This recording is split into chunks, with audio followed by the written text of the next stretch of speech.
जय जय शङ्कर हर हर शङ्कर जय जय शङ्कर हर हर शङ्कर जय जय शङ्कर हर हर शङ्कर जय जय शङ्कर हर சமூக தனி வாழ்க்கை நெறிகள் தெய்வத்தின் குரல் 3ஆம் பாகம். பரோபகாரம். ஆவி பிரியும் காலத்தில். உயிர் போன பிறகு உடம்புக்கு பண்ண வேண்டிய காரியத்தை சொன்னேன். உயிர் போகிற சமயத்தில் செய்ய வேண்டிய பணி ஒன்றும் இருக்கிறது. இதைவிட ஒரு ஜீவனுக்கு செய்யக்கூடிய பெரிய பரோபகாரம் எதுவும் இல்லை. அது என்ன? கிருஷ்ண பரமாத்மா அர்ஜுனனிடம், உடம்பு போனாலும் ஆத்மா சாகிறதில்லை, அதனால் ஒரு பெரிய தர்மத்தை உத்தேசித்து நீ யுத்தம் பண்ண வேண்டிய கடமை ஸ்வதர்மம் இருக்கிற போது பந்து மித்திரர்களை கொல்ல மாட்டேன் என்று பின்வாங்குவது சரியில்லை என்று உபதேசம் பண்ணினார். அந்த உபதேசம்தான் பகவத்கீதை. சரி, ஆத்மா செத்து போகவில்லை, உடம்பு போன பிறகு அது என்ன ஆகிறது? எல்லா உயிர்களும் உடனே பரமாத்மாவிடம் ஐக்கியமாகி விடுகிறதா? கிருஷ்ண பரமாத்மா அப்படி சொல்லவில்லை.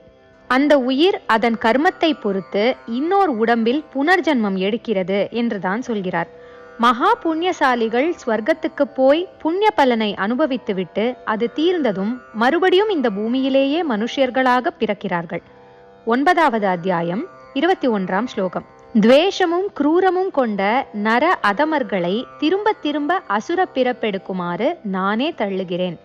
16வது அத்தியாயம் 19ஆம் ஸ்லோகம். இப்படியெல்லாம் சொல்கிறார். அப்படியானால் இந்த ஜனன மரண சக்கரத்திலிருந்து மீட்சியே இல்லையா? இருக்கிறது. அதையும் சொல்கிறார்.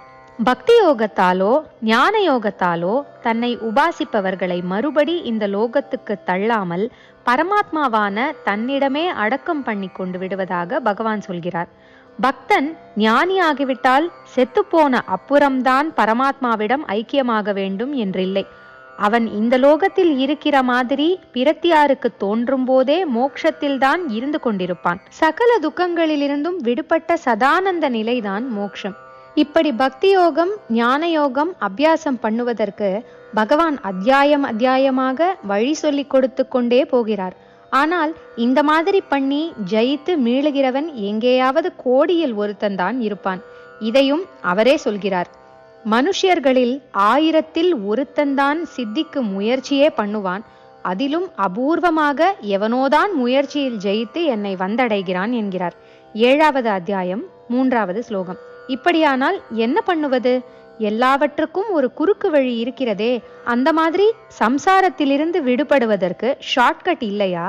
ஒன்றே ஒன்று இருக்கிற மாதிரி பகவானே சொல்லி இருக்கிறார். ஒருத்தன் செத்து போகிற சமயத்தில் எதை நினைத்து கொண்டு உடலை விடுகிறானோ அதையே மறுஜன்மாவில் அடைகிறான்.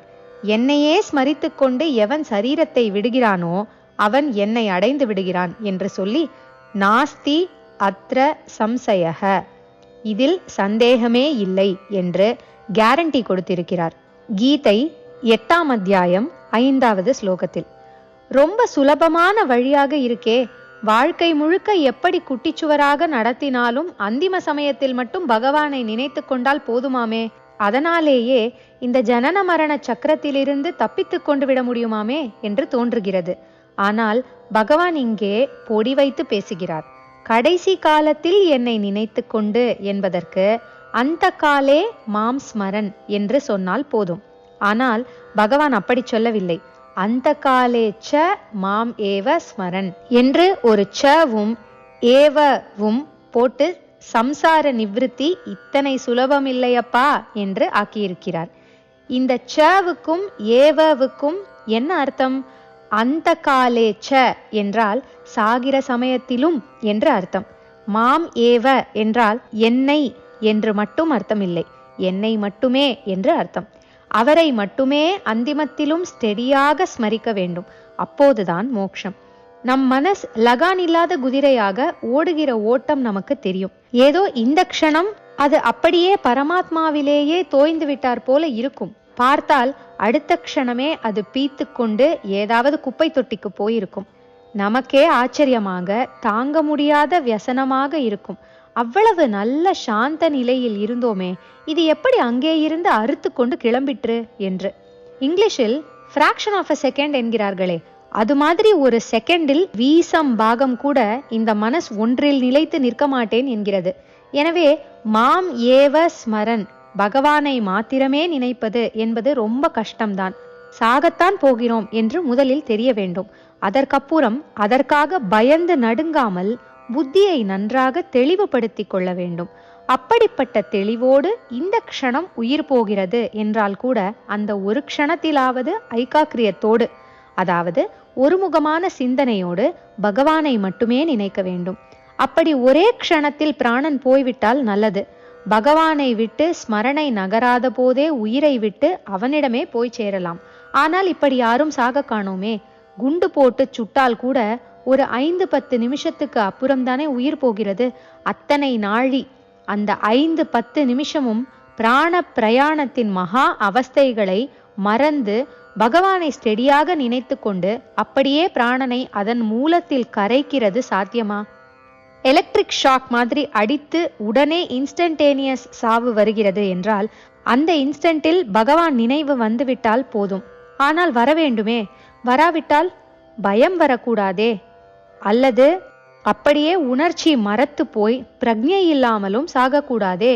உடனே பிராணன் போகாமல் எந்த க்ஷணமும் போகலாம் என்று அது பாட்டுக்கு இழுத்து பறித்து கொண்டிருந்தால் அத்தனை நாழியும், அது நாள் கணக்கில் கூட இருக்கலாம், பகவானையே நினைத்தாக வேண்டும். அல்லது நினைக்கிறதற்கு கூட அவகாசம் தராத விதத்தில், மகாபீதியையே துளியூண்டு நாழிகைக்குள் தருகிற விதத்தில் எலக்ட்ரிக் ஷாக் மாதிரி அடித்து சாவதானாலும் அந்த ஃபிராக்ஷன் ஆஃப் அ செகண்டிலும் பகவத் ஸ்மரணை பூரணமாக ரொம்பிக்கொண்டு வந்து நிற்க வேண்டும். இது தானாக அந்த பிராணாவஸ்தை சமயத்தில் கைகூடுகிற விஷயமா? இல்லை. அதனாலேதான் அந்த காலேச்ச என்று ஒரு ச போட்டார். இதை பற்றி மேலேயும் சொல்கிறார். ஆயுள் முழுவதும் செய்வதே அந்திமத்தில் வரும். வாழ்நாள் பூராவும் ஏதாவது ஒன்றில் நம் மனஸ் அழுத்தமாக ஆழமாக ஈடுபட்டிருந்தால்தான் அந்த விஷயமே பிராணன் போகிற சமயத்திலும் கிளம்பி வந்து நம் மனஸ் முழுவதையும் ரொப்பி வியாபித்து கொள்ளும். நாம் அதை நினைக்கிறோம் என்பதில்லை, அதுவே முட்டிக்கொண்டு வந்து தன்னை நினைக்கும்படியாக பண்ணும். இப்போது சைக்காலஜியில் சொல்கிறார்கள், நமக்கே தெரியாமல் நாம் எப்பொழுதோ ஆழமாக அழுத்தமாக நினைத்த விஷயங்கள்தான் தாமாக மனசின் மேல்மட்டத்துக்கு எழும்பி வருகிறது என்கிறார்கள். குறிப்பாக வெளி வியாபாரம் இல்லாமல் தூங்குகிற போது இம்மாதிரி பழைய ஸ்டாக் கிளம்பி வந்து ஸ்வப்னமாகிறது என்கிறார்கள். தூக்கம்தான் என்றில்லை, காரியமில்லாமல் இருக்கிற போதுகளில் எல்லாம் ஒரு தியானம் என்று உட்கார்ந்தால் கூட ஜலத்துக்கடியே கையினால் அழுத்தி வைக்கிற கார்க் கையை எடுத்தவுடன் மேலே கிர் என்று வருகிற மாதிரி உள் நினைப்புகள் மேலே வந்து நம்மை பிடித்து கொள்கின்றன. சாஸ்திரங்களிலும் பூர்வ வாசனை என்று இதுகளை சொல்லி இவற்றை அடியோடு இல்லாமல் வாசனாக்ஷயம் பண்ணிக்கொண்டால்தான் மனஸ் பரம தெளிவாக தெளிந்து நின்று அதில் ஆத்ம ஜோதிஸ் பளீரென்று அடிக்கும் என்று சொல்லி இருக்கிறது. ஆனால் நாம் போ போ என்று பிடித்து தள்ளினாலும் அது போகுமா? போகாது. அதை போக பண்ணுவதற்கு வழி நம்மால் எவ்வளவு முடியுமோ அத்தனை பாடும் பட்டு சத் விஷயங்களை, சத்துக்களிலெல்லாம் பரமசத்தான ஏகம் சத்தான பரமாத்மாவை நினைத்து கொண்டே இருப்பதுதான். இந்த நல்ல வாசனையை வா வா என்று சொல்லிக்கொண்டே இருந்து வரவழைத்து மனசுக்குள் உட்கார்த்தி வைத்து கொண்டால்தான் கெட்ட வாசனைகள் தங்களுக்கு இடமில்லை என்று ஓடிப்போகும். அமேத்தியத்தை எவ்வளவு தேய்த்து அலம்பிவிட்டாலும் நாற்றம் போக மாட்டேன் என்கிறது. ஒரு ஊதுவத்தியை ஏற்றி வைத்து விட்டால் அது இருந்த இடம் தெரியாமல் போகிறது. கடைசியில் நல்ல வாசனைகளும் போக வேண்டும், மனசே போக வேண்டும். அதெல்லாம் ரொம்ப பின்னாடி வருகிற நிலை. ஜெய ஜெய சங்கர, ஹரஹர சங்கர, மகா பெரியவா சரணம். ஜெய ஜெய சங்கர, ஹர ஹர சங்கர, ஜெய ஜெய சங்கர, ஹர ஹர சங்கர, ஜெய ஜெய சங்கர, ஹர ஹர சங்கர.